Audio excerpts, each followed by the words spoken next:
यमकुतु fill अर्द, जो लोगों को नफ़ा देता है वो ज़मीन में हमेशा बरकरार रहता है, लोगों को नफ़ा देता है वो ज़मीन में बरकरार रह जाता है। आज के इस ज़ालिमाना निज़ाम के ख़िलाफ़ मैं बात करूँगा। अक़वाम मुत्तहिदा UNA की रिपोर्ट के एतबार से, अभी पिछले साल की बात कर रहा हूँ, 2022 में तकरीबन 53 कंट्रीज़ ऐसी हैं जिसमें 11.5 करोड़ लोग सिर्फ भूख की वजह से मरे हैं।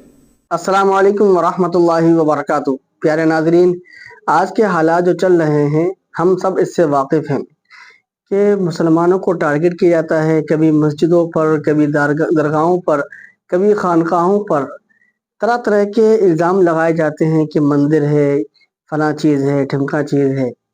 और टारगेट करने के बाद ऐसा ही नहीं है, बल्कि इसको एक अपना शेवा बना लिया है। मैं सबकी बात नहीं कर रहा हूँ, बल्कि कुछ ऐसे शरपसंद लोग आज के मुआशरे में हैं जो हमेशा चाहते हैं कि लड़ाई हों, झगड़े हों, फसादात हों। लेकिन कुछ लोग ऐसे भी हैं जो अमन पसंद हैं, जो इनको ख़त्म करना चाहते हैं। लेकिन इन हालात में मुसलमान क्या करें? इसी को लेकर हज़रत मौलाना मुफ्ती सलमान अज़हरी का एक बयान बहुत ही शानदार है जो इन हालात पर बिल्कुल फिट बैठता है। ये बयान तमाम लोगों को सुनना चाहिए। और परेशानी में हमें क्या करना चाहिए, हमें इस्लाम ने क्या बताया है कि अगर परेशानी आए, बीमारी आए तो उसमें हमें क्या करना चाहिए। चलिए सबसे पहले हज़रत मौलाना मुफ्ती सलमान अज़हरी साहब का ये बयान सुनते हैं और अपने दिलों को सुकून हासिल करते हैं। वीडियो क्लिप आपकी स्क्रीन पर। अब हज़रत अब्दुर्रहमान बिन औफ कहते हैं, मेरे जो अंसार भाई थे मदीने के, वो मुझे लेकर अपने घर आए, कहा भाई अब्दुर्रहमान आओ मैं तुम्हें मदीने के बाज़ार दिखाऊं, मैं मदीने के हालात तुम्हें बताऊं और मेरी जायदाद तुम्हें बताऊं। लेकर के आए। नबी पाक सल्लल्लाहु अलैहि वसल्लम ने सिर्फ मुंह बोला भाई है ना, माँ का बेटा तो नहीं था। हुजूर ने फरमाया कि आज से तुम्हारा भाई है। तो मदीने के वो अंसार सहाबी हज़रत अब्दुर्रहमान बिन औफ से कहते हैं, देखो मदीने में मेरे इतने बागीचे हैं, उनमें से आधे तुम्हारे आधे मेरे, मेरी दुकानें हैं, उनमें से एक दुकान तुम्हारी एक दुकान मेरी, मेरे घर ये हैं, आधा घर का हिस्सा मेरा आधा तुम्हारा। हत्ता कि वो यहाँ तक आधा आधा करते गए। मदीने के वो सहाबी कहते हैं कि आप अजनबी हैं, नए आए हैं मदीने में, लिहाजा तुम्हें सेटल होने में टाइम लगे। मेरी 2 बीवियाँ हैं, मैंने निकाह किया है, एक बीवी को मैं तलाक दे दूंगा, इद्दत के बाद तुम उससे निकाह कर लो। यानी हर चीज़ में उन्होंने तकसीम कर दिया। हज़रत अब्दुर्रहमान बिन औफ कहते हैं, आप मुझे इतना सब कुछ ना दें, मुझे एक काम करें, बाज़ार ले चले मदीने और मुझे बाज़ार के मामलात दिखा दें, और उसके बाद फिर थोड़े से माल कैपिटल की ज़रूरत है, उसके बाद फिर मैं खुद खड़ा हो जाऊंगा। वो सहाबी हज़रत अब्दुर्रहमान बिन औफ रज़ियल्लाहु तआला अन्हु का हाथ पकड़कर मदीने के बाज़ारों का मुआयना करवाया और उसके बाद बाज़ार में उन्होंने तिजारत शुरू की। जानते हैं हज़रत अब्दुर्रहमान बिन औफ ये वो सहाबी हैं जिनके पास अल्लाह ने इतनी बरकत दी कि उनके इंतकाल के बाद उनकी बीवियों को जो 8वां हिस्सा तकसीम किया गया था, 8वां हिस्सा, 4 बीवियों के दरमियान 8वें हिस्से में भी एक एक हिस्सा जब बीवी को दिया गया था तो एक एक घर भर करके चांदी जमा कर दी गई थी विरासत में। इस कदर अल्लाह ताला ने बरकत अता की थी। लेकिन ये कैसे मुमकिन हुआ कि एक मालदार सहाबी ने उनका हाथ पकड़कर बाज़ार में खड़ा किया और उन्हें काम पर लगाया और तिजारत सिखाई। ये तरीक़े कार था। आज जो सरमायादार लोग हैं उनकी ख्वाहिश सिर्फ ये होती है कि कितना कमाएं हम गरीबों से, लोगों से कितना माल हमारे पास आए, प्रॉफिट चाहिए, जहाँ से आए जमा करते जाओ। कभी ये क्यों नहीं सोचता कोई कि जिनसे हमने खूब कमाया है उन पर हम थोड़ा खर्च भी करें, उनके मसालेह के लिए, उनके कामों के लिए। हम बड़े बड़े पूंजीपतियाँ जितने हैं हमारे मुल्क में, तो वो बड़े लोग हैं जो दुनिया के टॉप लेवल पर आते हैं, वर्ल्ड के सबसे मालदार लोगों में आते हैं, लेकिन उनका गरीबों में हिस्सा क्या है जा करके देख लो, कुछ भी नहीं होगा, बल्कि लूट मार के अलावा कुछ नहीं है, लूट खसोट के अलावा कुछ नहीं है। ये तो हमारे घरों में लगने वाली बिजलियों का इतना खून चूसते हैं हर जगह पर। तो यानी इन जितने भी लोग हैं इनसे ये पूंजीपति लोग सिर्फ कमाना जानते हैं, रिटर्न नहीं देना चाहते। जबकि نظام مصطفیٰ یہ تھا، نظام مصطفیٰ یہ ہے۔ حضرت عثمان غنی رضی اللہ تعالیٰ عنہ بہت بڑے پیسے والے تھے۔ نبی پاک صلی اللہ تعالیٰ علیہ وسلم کے پاس جب کوئی حاجت مند آتا تو حضور حضرت عثمان کے پاس بھیجتے تھے، اور حضرت عثمان غنی یہ نہیں پوچھتے تھے کہ کس کام کے لیے چاہیے، کتنا چاہیے۔ نبی پاک صلی اللہ تعالیٰ علیہ وسلم کی طرف سے آیا ہے تو وہ اپنا سب کچھ اتنا دیتے تھے کہ وہ خود اپنے زمانے کا ایک بہت بڑا مالدار بن جاتا تھا۔ یہ نظام مصطفیٰ ہے۔ آج زکوٰۃ کا نظام پورا درہم برہم ہے۔ زکوٰۃ ہمارے ہاں نکالی جاتی ہے، لیکن نظام ایسا درہم برہم ہے، کہیں جا کر کے زکوٰۃ کا پیسہ جام ہو جاتا ہے۔ مستحقین ویسے کے ویسے ہیں۔ ہمارے مسجدوں کے باہر مانگنے والوں کی تعداد سال بھر میں کبھی کم نہیں ہوتی، یا کچھ لوگ اگر پیشہ ور مانگتے ہیں تو انہیں روکنا چاہیے۔ میں یہ نہیں کہتا کہ وہ صرف اور صرف غریب مستحقی ہیں، ہو سکتا ہے کچھ لوگ پیشہ بنا لیے ہوں مانگنے کو، لیکن مسلمانوں کو ان تمام چیزوں کو روکنا چاہیے۔ اور ہماری زکوٰۃ کا جو نظام ہے، اللہ نے سب سے پہلے قرآن میں فرمایا انما الصدقات للفقراء والمساکین، سب سے پہلے زکوٰۃ کے مستحقین فقیر ہیں، مساکین ہیں۔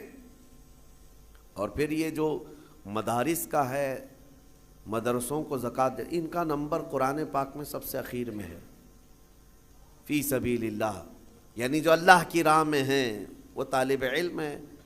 ہاں اگر وہ مستحق غریب ہے، فقیر ہے، تو ٹھیک ہے، وہ بھی نمبر 1 پر زکوٰۃ لے سکتا ہے۔ لیکن آج ہمارے لوگوں میں ایک ذہن میں یہ بات بیٹھی ہے کہ زکوٰۃ صرف اور صرف ایک جگہ جو مدرسوں کو دی جاتی یہی ہے، وہ ایک حصہ ہے۔ آپ ضرور دیں، جو مستحق ادارے ہیں وہ دین کا نظام چلا رہے ہیں، ضرور دیں، لیکن آپ آس پاس کبھی نظر نہیں کرتے، اپنے ارد گرد نظر نہیں کرتے۔ قرآن پاک میں ان فقیروں کا ذکر کیا گیا ہے کہ جو شرم کے مارے تم سے مانگتے نہیں، وہ حقیقت میں فقیر ہے۔ حیا کی وجہ سے تمہارے پاس ہاتھ نہیں پھیلاتے، وہ حقیقت میں فقیر ہیں، اور ان کو دینے پر اللہ نے تمہارے بہت بڑے اجر کا وعدہ فرمایا۔ یہ احساس آپ کو خود کو ہونا چاہیے۔ میں آج ایک مثال دوں، نبی پاک صلی اللہ تعالیٰ علیہ وسلم کا جو نظام ہے، سیدنا عثمان غنی رضی اللہ تعالیٰ عنہ کا جو مال تھا، حیرت ہوتی ہے آج بھی مدینہ طیبہ میں حضرت عثمان غنی کا اکاؤنٹ چل رہا ہے، آج بھی ان کے بینک کا کھاتہ چل رہا ہے، 14 صدیاں گزر گئی، ان کے نام کی جائیداد آج بھی موجود ہے، ان کا باغیچہ، ان کا کنواں جو انہوں نے خرید کر کے وقف کیا۔ جس کے پاس مال ہے وہ اگر اپنے سرمائے کو ریٹرن قوم تک پیش کرتا ہے تو اس کا مطلب یہ نہیں ہے کہ اس کا سرمایہ کم ہو جائے گا۔ تاریخ کی سچائیاں بتا رہی ہیں 14 سینچریاں گزر گئی لیکن ان کے مال میں ابھی بھی کمی نہیں ہے۔ مدینہ طیبہ میں ان کے نام کی پوری ہوٹل بھی ہے، وقف عثمان بن عفان۔ حضرت عثمان غنی رضی اللہ تعالیٰ عنہ کے وقف کی ہوئی چیزیں آج بھی مدینے میں موجود ہیں اور سرمایہ کما رہی ہیں، آج بھی کما رہی ہیں۔ مدینہ طیبہ میں جب حضور تشریف لائے حالات کیا تھے؟ ایک ہی کنواں تھا میٹھے پانی کا، اور وہ بھی یہودی کے قبضے میں تھا، وہ پانی بیچتا تھا، تو پانی بیچا جاتا تھا۔ ظاہر سی بات ہے یہ استحصال آج بھی کچھ لوگ کرتے ہیں۔ جب ضرورت کی چیزیں نہیں ملتی مارکیٹ میں تو کچھ مالداروں کے پاس یہ چیزیں ہوتی ہیں، اور وہ لوگوں کو جو 10 روپے کی وہ 100 روپے میں بیچتے رہتے ہیں۔ یہ احتکار اسلام میں ناجائز و حرام ہے، لوگوں کی مجبوری کا فائدہ اٹھانا۔ جب تمہارے لیے ضرورت تھی، یہ 5 روپے کا ماسک جو ہے 50 روپے میں بھی بیچا جا رہا تھا، کیونکہ اب لوگوں کو ضرورت تھی۔ تو لوگوں کی ضرورت کو دیکھ کر کے اس کا منافع بڑھا دینا اور لوگوں کی مجبوری کا فائدہ اٹھانا، اسلام اس کی کبھی اجازت نہیں دیتا۔ جب مدینہ طیبہ میں آئے، ایک یہودی سب کو پانی بیچ رہا ہے، پینے کا پانی۔ صحابہ جو غریب تھے حضور کی بارگاہ میں آئے، عرض کیا کہ یا رسول اللہ صلی اللہ علیہ وسلم، اتنی غریبی ہے کہ ہم پانی خرید کر نہیں پی سکتے۔ حضور اکرم صلی اللہ تعالیٰ علیہ وسلم نے اعلان فرمایا، کوئی ہے ہم میں سے جو اس کنویں کو خرید کر کے اللہ کی رضا کے لیے وقف کرے اور مسلمانوں کو پانی پہنچائے؟ اس کے لیے اللہ تعالیٰ جنت کی پوری نہر عطا فرمائے۔ حضرت عثمان غنی کھڑے ہوئے، مال والے تھے، پیسے تھے، کہا کہ یا رسول اللہ صلی اللہ علیہ وسلم مجھے اجازت دیں، میں یہ سودا کرتا ہوں۔ گئے، لیکن ماننا بھی تو چاہیے۔ جو مالک ہے کنویں کا اس کے پاس آیا، یہودی تھا، اس سے کہا تو یہ کنواں مجھے بیچ دے، اور ریٹ لگانا شروع کیا۔ کتنا، جو تھا ہی نہیں اس وقت کا ریٹ، آپ نے 1000 درہم سے شروع کیا، 1000، 2000، 3000، 4000 درہم چاندی کے سکے کو کہتے تھے۔ 10,000 درہم پر بھی لگایا، وہ دینے کو تیار نہیں ہوا، کہا نہیں میں بیچوں گا نہیں کنواں۔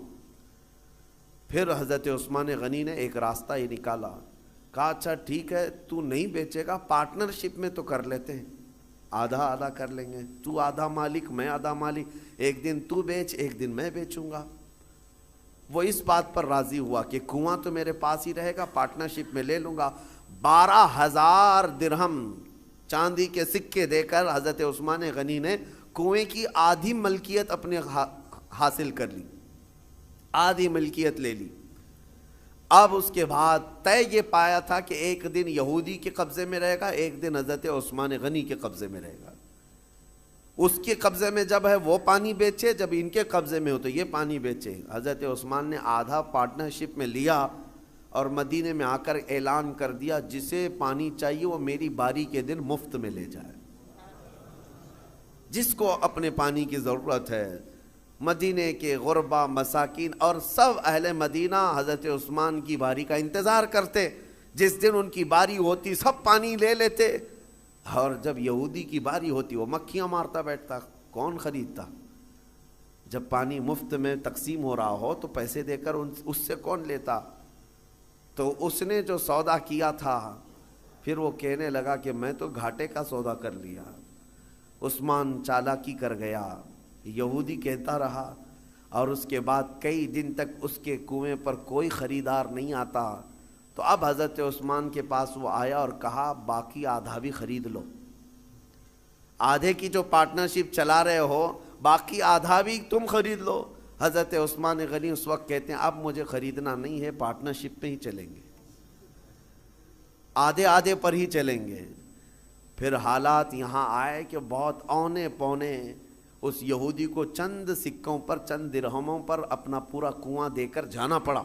حضرت عثمان غنی نے بہت مختصر سی دولت سے باقی کا کنواں خرید لیا، اور اس کے بعد بارگاہ رسالت مآب صلی اللہ علیہ وسلم میں حاضر ہوئے۔ عرض کرتے ہیں یا رسول اللہ صلی اللہ علیہ وسلم اس کنویں کی ملکیت مجھے پوری کی پوری حاصل ہو گئی، میں آپ کو گواہ بنا کر عرض کرتا ہوں میں اس کنویں کی ملکیت سے دستبردار ہوتا ہوں، آج سے یہ کنواں صرف اور صرف اللہ کے نام پر وقف ہو گیا۔ جسے پانی چاہیے وہ کنواں آج بھی 1400 سال کے بعد پانی دے رہا ہے، مدینے میں آج بھی موجود ہے، پورے مدینے کو پانی پلایا۔ مدینے والے جب تک رہے پانی پیتے رہے، پورے خلفائے راشدین کا دور گزرا، صحابہ تابعین کا دور گزرا، نہ جانے کتنے بادشاہوں کا دور گزرا، وہ کنواں اسی طرح موجود ہے۔ آج کے دور میں بھی جا کر کے دیکھیں، پورا ایک محلہ ہے بیر عثمان نام سے مدینے میں۔ بیر عثمان کا مطلب ہوتا ہے عثمان کا کنواں، پورے محلے کا نام ہے۔ یہ میں آپ کو یہ کہنا چاہتا ہوں، اللہ نے اگر آپ کے پاس کوئی چیز دولت عطا کی، نعمت عطا کی، اس کو اگر مخلوق خدا پر ریٹرن کرتے ہو ختم نہیں ہوتا، مولا ہمیشہ کے لیے قائم فرما دیتا ہے۔ اور قرآن میں وَأَمَّا مَا يَنْفَعُ النَّاسَ فَيَمْكُثُ فِي الْأَرْضِ، جو لوگوں کو نفع دیتا ہے وہ زمین میں ہمیشہ برقرار رہتا ہے، لوگوں کو نفع دیتا ہے وہ زمین میں برقرار رہ جاتا ہے۔ آج کے اس ظالمانہ نظام کے خلاف میں بات کروں گا۔ اقوام متحدہ UN کی رپورٹ کے اعتبار سے، ابھی پچھلے سال کی بات کر رہا ہوں، 2022 میں تقریباً 53 کنٹریز ایسی ہیں جس میں 11.5 کروڑ لوگ صرف بھوک کی وجہ سے مرے ہیں۔ 11.5 کروڑ لوگ بھوک مری، یہ دنیا کا اتنا بڑا وہ ہے۔ میں پوچھنا چاہتا ہوں یہ رپورٹ نکالنے والے وہ بڑا ادارہ ہے، اقوام متحدہ UN، جن کے پاس بڑے بڑے کنٹریوں کے بادشاہ آ کر بیٹھتے ہیں میٹنگوں کے لیے، تو رپورٹ نکالنے والوں کو کیا یہ شرم نہیں آتی کہ افریقہ کے غریب بچوں کی تصویریں چھاپ دیتے ہو، अरबों की सोने की कुर्सी को कभी क्यों नहीं हिला करके पूछते कि तुम्हारा एक लुकमा उनकी ज़िंदगी बनाता है? क्यों नहीं पूछा जाता? दुनिया में ये निज़ाम नहीं है। दुनिया आज मालदारी के हुसूल में और कंपटीशन में इतनी आगे बढ़ रही है, हर कोई माल में कंपटीशन करना चाह रहा है। आज अरबों की हालत भी देखें आप जाकर, वो ऊंची बिल्डिंगें बनाने में एक दूसरे की दौड़ में लगे हुए हैं। किसी को 150 मंजिले की बनानी है, किसी को 200 मंजिले की बनानी है, और ऐसे ऐसे प्रोजेक्ट प्लान लोगों के दरमियान मुतारफ़ कराना चाहते हैं।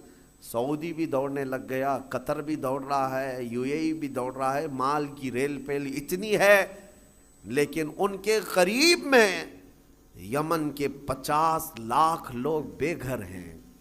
सीरिया के, शाम के, इराक के, फिलिस्तीन के बच्चे खाना तो दूर, बीमारी में दवा की एक गोली उन्हें मैसर नहीं है। वो छोटी छोटी बीमारियों में दम तोड़ जाते हैं, मर जाते हैं। है तो उम्मत मुस्तफ़ा। इन मालदारों से सवाल ज़रूर होगा, ज़रूर होगा। इनके बगल में, बल्कि इनके साए में वो तमाम कौमें हैं जो चीख रही हैं, लेकिन किसी की चीख इनके कानों तक नहीं आती। आप जा कर के देखें, खाना इनके खाने का तरीक़ा ये है कि 2-4 हाथ बड़े बर्तन पर रख कर के अरब इसको फैशन समझते हैं, बाकी पूरा खाना गटर में फेंक दिया जाए। पूरा का पूरा बकरा बनाया जाए, 2-3 चम्मच उसमें से गोश्त निकाल करके बाकी फेंक दिया जाए। ये हमने अपनी आँखों से देखा है। 1-2 नहीं, कई क्विंटल की तादाद में खाना इस तरह फेंक करके बहा दिया जाता है।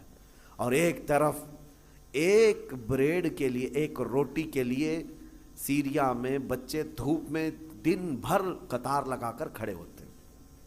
कोई रिलीफ बांटने वाली तंजीम आती है, और जो लोगों से चंदा करके वहाँ जा करके लोगों को खैरात करने वाली कोई तंजीम आती है। एक गाड़ी आती है तो बच्चे ऐसे झपट पड़ते हैं जैसे चील झपटती। हमारे साथ हुआ है। हम बस लेकर के इराक में जाएं तो बस का दरवाज़ा खोलना मुश्किल होता है, बच्चे इस तरह से पूरे दरवाजे को लटक जाते हैं। अक्सर तो हमें यह डर लगता था कि कोई बच्चा टायर के नीचे ना आ जाए। ड्राइवर से हम बार बार कहते भी थे कि इतने बच्चे हैं, एक बार बस किसी मोहल्ले में चली जाए तो 100-150 बच्चे 5 साल से 7 साल की उम्र के, देखो तो उनके चेहरे गुलाबी रंगत खूबसूरत हैं, लेकिन उलझे बाल, फटे कपड़े, और हमारे कपड़ों से लिपट जाएं, और बांटने वाला थक जाता है। मुझे याद है 11वीं शरीफ के मौके पर बकरे ज़बा करके हमने अपना नहीं पकाया, उन गुरबा और मसाकीन के जो रिफ्यूजी कैंप थे उसमें लेकर के गए। एक एक गोश्त का टुकड़ा 1/4 किलो का होता था। 1/4 किलो का गोश्त का टुकड़ा एक एक को तकसीम किया जा रहा है।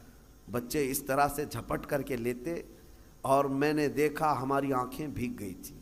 वो जब गोश्त का टुकड़ा लेकर अपनी झोपड़ी में जा रहे थे तो चूम चूम करके आंखों को लगा रहे हैं, और पुकार पुकार करके अपनी अम्मा से कह रहे हैं कि गोश्त आ गया घर में, गोश्त आ गया घर में। ये कैफियत उन ममालिक की मैं बता रहा हूँ जहाँ उम्मत मुस्तफ़ा आबाद है।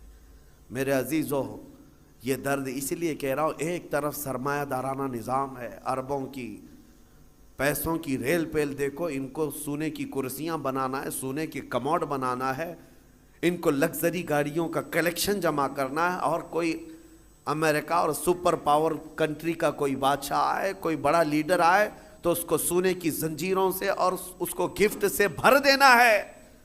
लेकिन एक गरीब को 2 लुक़मे खिलाने की इनके अंदर तौफीक नहीं। ये सारा मसला सिर्फ तौफीक इलाही से है। इसीलिए रमज़ानुल मुबारका में उन लोगों का एहसास करो। अगर एहसास नहीं है तो फिर जीने का कोई मकसद भी नहीं है। एहसास ही सबसे बड़े ईमान की तरफ ले जाता है। आपको ये एहसास होना चाहिए। मेरे आका सल्लल्लाहु तआला अलैहि वसल्लम ने हदीस में फरमाया, मल्लम यहतम बि अमरिना फलैस मिन्ना, जो इस हाल में सुबह किया कि मेरी उम्मत के बारे में कुछ नहीं सोचा, वो मेरी उम्मत में से नहीं है, मेरी उम्मत में से नहीं है। आज आप तमाम हजरात से भी मैं यही कहूँगा, तुम्हारा अपना रोज़ा, आपको पता है रोज़ा आप भूखे प्यासे रहते हैं, लेकिन उसके बावजूद जब इज्तिमाई तौर पर कहीं इफ्तार हो रही हो, मस्जिदों में जाओ या कहीं ऐसी जगहों पर जाकर इफ्तार करो जहाँ दूसरे लोग भी हों। तुम्हारे इफ्तार तो करना ही है, लेकिन अपने हाथ से उठाकर अपने एक भाई को खजूर भी दे दिया, उसके रोज़े के बराबर भी आपको सवाब है। अल्लाह तबारक व तआला ने ये निज़ाम तुम्हारे लिए रखा है। सहाबा इकराम फरमाते हैं, एक वक्त वो था, रमज़ान के रोज़े की इफ्तारी का वक्त करीब था। 70 सहाबा जो असहाबे सुफ़ा में हैं, नबी पाक के हुजरे के बाहर बैठे रहते थे। एक दूध का प्याला आया है, चंद खजूरें आई हैं और सब दस्तरखान पे है, और इफ्तार के लिए चंद ही लम्हे बाकी रह गए। नबी पाक सल्लल्लाहु अलैहि वसल्लम ने अपने हुजरे में अंदर देखा, हज़रत आयशा से कहा कि आयशा बाहर नज़र करो, कोई बाकी तो नहीं रह गया, कोई मुसाफिर, कोई अजनबी तो नहीं है।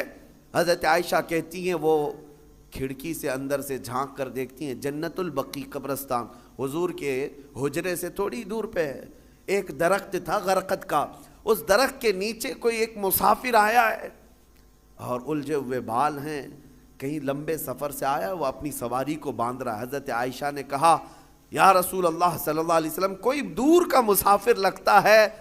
तो देखा आप लोगों ने कि हज़रत मौलाना मुफ्ती सलमान अज़हरी साहब ने कितना शानदार और ज़बरदस्त बयान दिया है। आज के हालात में हमें क्या करना चाहिए। इस्लाम ने बीमारी का इलाज, तकलीफ़ में परेशानी का इलाज बताया है। अगर हम उस पर अमल करेंगे तो इंशाअल्लाह ज़िंदगी आसान होगी, अल्लाह रब्बुल आलमीन भी राज़ी होगा और बेहतर फ़ैसले भी होंगे। आप इस क्लिप को दूसरे लोगों तक ज़रूर शेयर करें, ताकि जो लोग गमज़दा रहते हैं, परेशान रहते हैं, इसको देखकर अपनी परेशानी का हल निकाल सकें। मिलते हैं किसी नए बयान या किसी नए अपडेट के साथ। अस्सलामु अलैकुम व रहमतुल्लाहि व बरकातहू।